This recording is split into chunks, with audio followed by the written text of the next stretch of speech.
there's been a weird. I'm talking about a weird case. It's actually it's a European case. It's called ECJ case.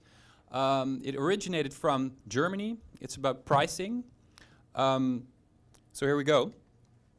And it's about which directive actually applies to price offers, because it's not very clear right now.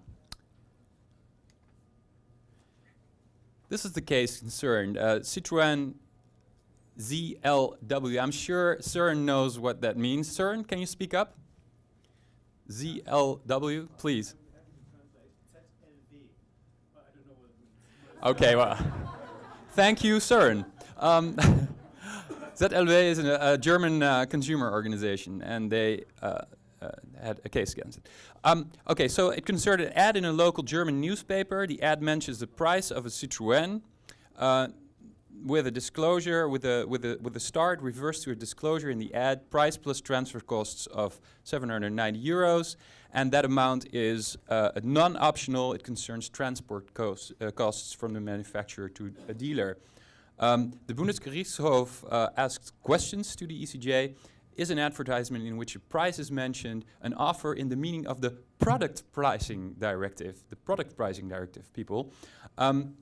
And if so, should the price in the advertisement, according to the product pricing directive, include the necessary cost for the transportation of the car to the dealer? And then another question about the unfair commercial practices directive, which would normally apply to these types of cases.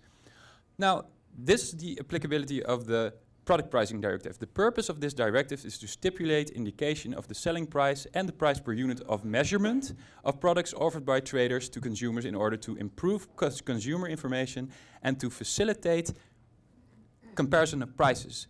So that would mean, for instance, if you're comparing grapes or whatever, then per 100 gram of grapes, the price is such. That's the purpose of this product pricing directive. And the Advocate General, Mr. Mengozi, concluded that the product pricing directive is applicable only to products for which the measuring units are relevant. And the product pricing directive is not intended as a framework directive on prices or advertising generally. The ECJ dared to differ. It is an offer in the sense of the product pricing directive, according to the ECJ, the car advertisement even. The scope of the application of this product pricing directive is not limited to products for which a price per measuring unit is relevant, applicable to any product offered by a trader.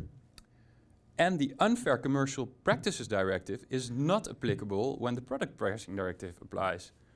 Okay, this is weird. This is a landslide thing. Mr. Mengozi probably thought of the famous thinker François de la Rochefoucauld, we give advice, but we cannot give the wisdom to profit by it.